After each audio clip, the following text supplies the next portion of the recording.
Hey folks, it's Maxie here and welcome to the second edition of our WWF 1983 Death of the Territory mod, saving TEW2020. I was going to space these out a wee bit further apart because there was only 2 months of the beta available, but of course, if you have noticed on public beta 15 we now have an extra month, so we'll have a third video of this, and hopefully by the time that goes live we'll hopefully have a full game and then we can crack on with this save as far into the future as we can go. So if you haven't noticed on the forums, Beta 15 basically extended this, they fixed a lot of things, and if you're a person that does jump on the forums, you may have saw the new update of a brand new looking office interface, and by God it looks a million times better. If you haven't saw it, remind me and I will jump in the comment section below and I'll leave a link to the exact post with the screenshots, just to give you a better idea that it's a lot more visibly pleasing, especially the black and white's kind of gone. It's more like kind of black and kind of bluish colour, something like this. There was a few additions to this particular beta patch for the skin, but it seems the full revamp will be in the full game. It's still scheduled at this moment in time to launch on the 14th, but Adam has said if there is any changes he will post that up, so keep an eye on that.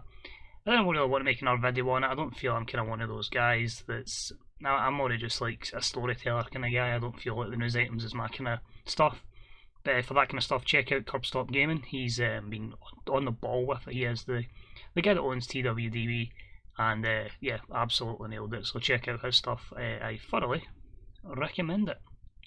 So before I jump into the show, the good thing about these being monthly is I can obviously talk about what's happened in the month prior, but I want to talk about quickly what's coming up as well. So obviously in the full game launches we are going to move to the real world stuff, obviously present day, but I want to know, because I don't know, which mod I'm going to use. If you have got any ideas who you would prefer me to use, there's obviously a lot of options out there. The Who's, Questlove, Killing the Business. Let me know what you would prefer. I'm going to have a WWE save when I'm WWE and NXT, as my phone goes off there. And that's going to be mostly on Twitch, but it will be trying to import most of it over to here on YouTube as well, and of course the EW Written Angles one. Of course over time there'll be previous generations mods getting done and other stuff and other saves, you know, Road to Glory, all that down the line.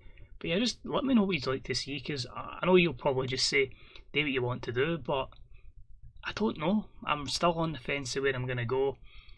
I don't mind the challenge, I don't mind if it's easy because that helps creatively, but yeah, really don't mind, because maybe last year's was too easy, maybe we need a bit more of a challenge, and yeah, I'm up for a challenge this year because I say I'm going to have more time to dedicate with Football Manager on the out, hopefully. So let us know regarding that, but yeah, let's crack on to the business that is in front of us. So, it's been weird because obviously there's been a lot of patch changes which have kind of dictated the save a wee bit. The folk will say, would you not want to start it again when the full game comes out? And of course it is an option, but I just feel like because of the variety of changes, it kind of means the course, the future of the World Wrestling Federation has changed already. So there's people that have left that will never return because they're already pissed off. So I don't mind if, as I say, carrying on. We did suffer a lot with the backstage issue. If I just quickly go to my roster screen here, you see everybody's pissed off, and basically because backstage is still at 0, but it's because of all the negative influences, and like it was a bug initially and people did raise that, but like having seen Dark Side of the Ring, I firmly believe the business was, at least backstage, absolutely mental, you know, like that's why I've kept it. You can get a hotel, you can get transport organised, and there's a dirty doctor backstage, but you know, I mean, if they're taking steroids or taking weed or whatever, in the 80s that was normal, it seems, so I'm quite happy to just let that run, hence all the notable other factors in the red and very few, if any, in the green. But of course, another big change was, of course, the amount of fans in attendance. Obviously the last episode we covered MSG, which was 20,000.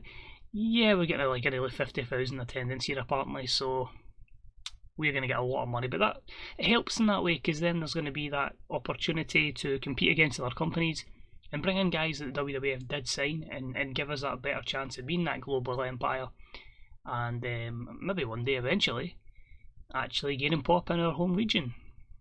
But we've lost a few people. They did actually go to Georgia Championship Wrestling that we touched on before, that I was a bit iffy if they were definitely going, and that is the likes of Big John Studd, and superstar Billy Graham. But withouts comes in. We have Jake the Snake. We have Sherry Martel. And I'm trying to think who else I've signed. There we go. Oh aye, David Sammartino walked out in it as well. And Peter Maivia and Larry Henning were brought in as road agents. But yeah, Jake's pretty much that one you can see there. Billy Graham and John Studd, but you can also see, like I said, David Schultz was in. Again, clearly watching Dark Side of the Ring, since two of those superstars that have been shown on that, or two wrestlers, have been brought in. But anyway, that's the month it's been. Should we get booking a damn show? I'll see yous for the opening bell. So here we are for our massive show then. 53,451 in attendance in the Yankee Stadium. Well, that was even a thing back then. I don't know, man, I wasn't born. So if it's unrealistic, whoops. But anyway, it's going to give us a good gate, which is going to give us an opportunity to, not necessarily as much sign people, but you know, give bonuses and give people better morale. But anyway, start off, basically I'm trying to book like the 80s as well, where I'm trying to keep the big superstars away from each other as much as possible for the big matches at the bigger shows. So there'll be a lot of build over like a year to try and make sure there's pinnacle stuff happening at the end of year shows, and then of course when we get to 1985 for that first ever WrestleMania. So we start off with a decent reaction from the crowd, but a subpar wrestling. Our opening contest sees Jake Roberts defeat Eddie Gilbert in 10:45 by submission.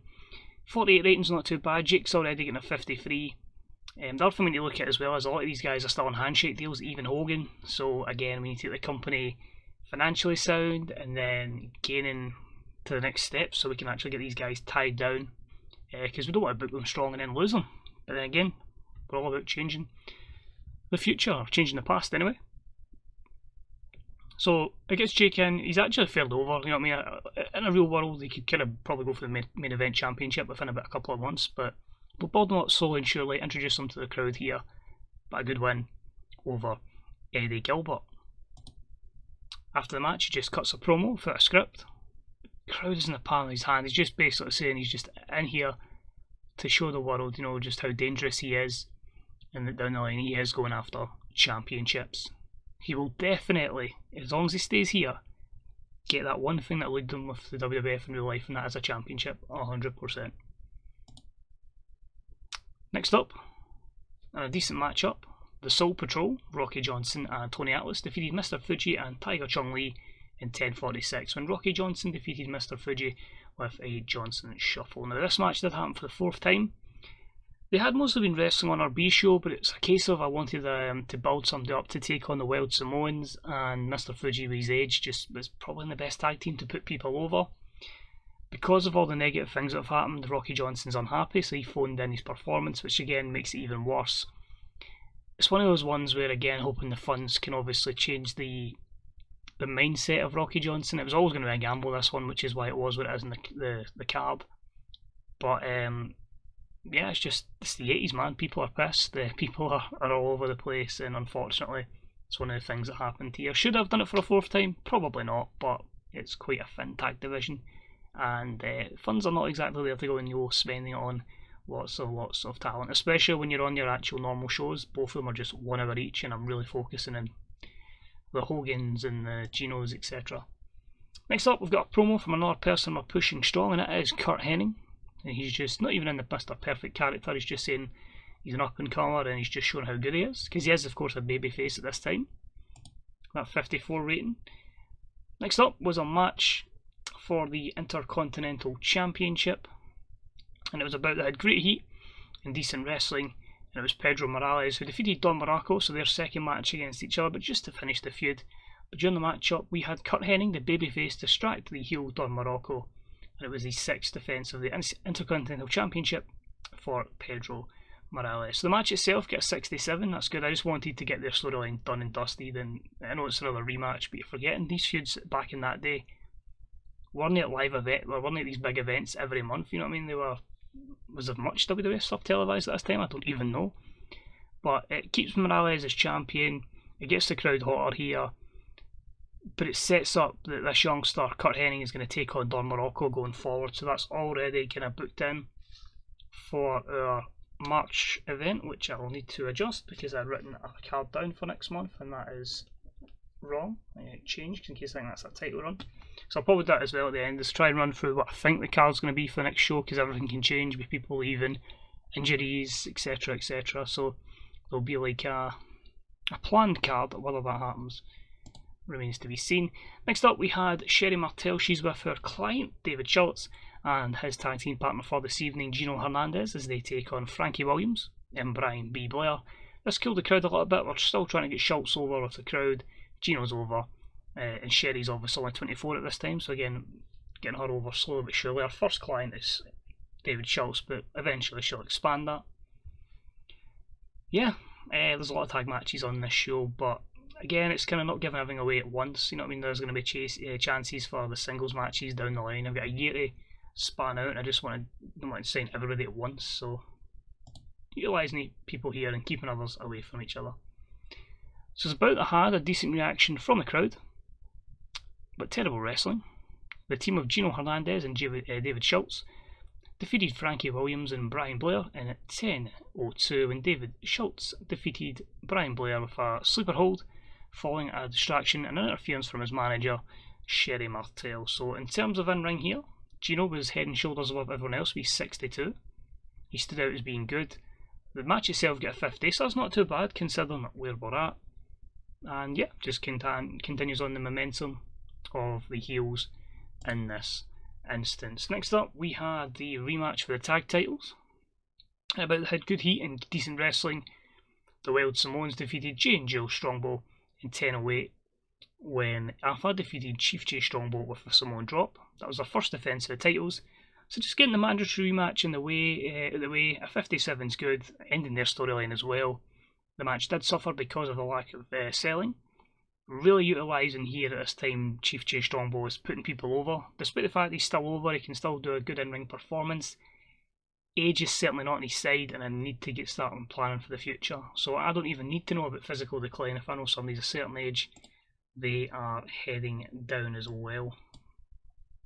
He's already got declining physical ability, so yeah. Next up, we've got a promo from the Hulkster, Hulk Hogan, as he cuts a backstage promo, a 57 rating for the Hulkster as he heads into his match.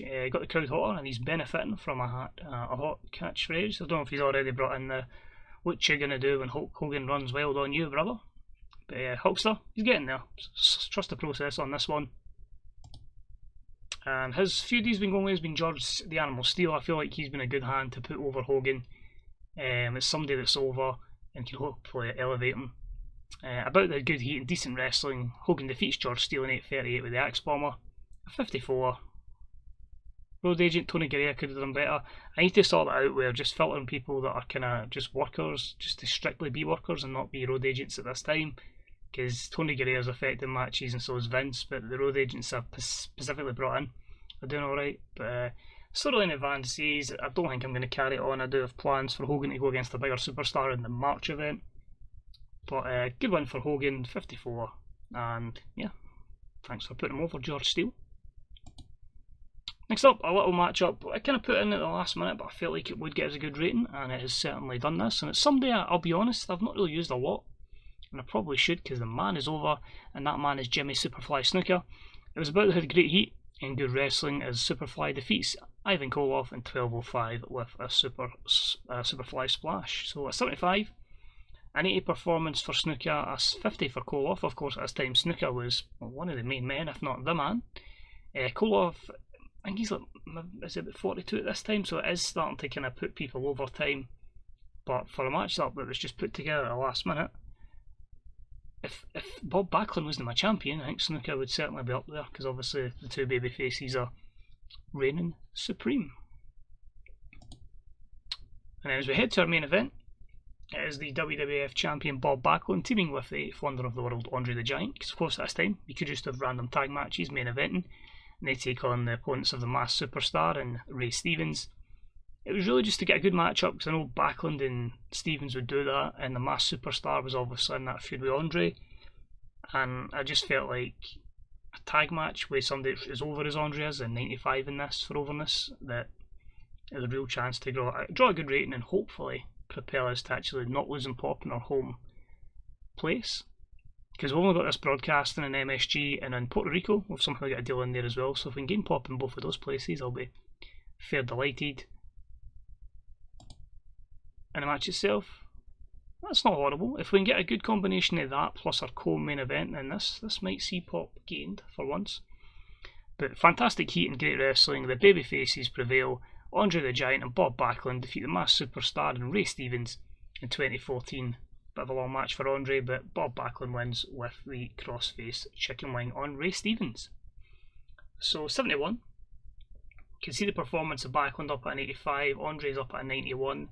Ray Stevens is getting a wee bit on an edge, but is still putting on good matches, 67.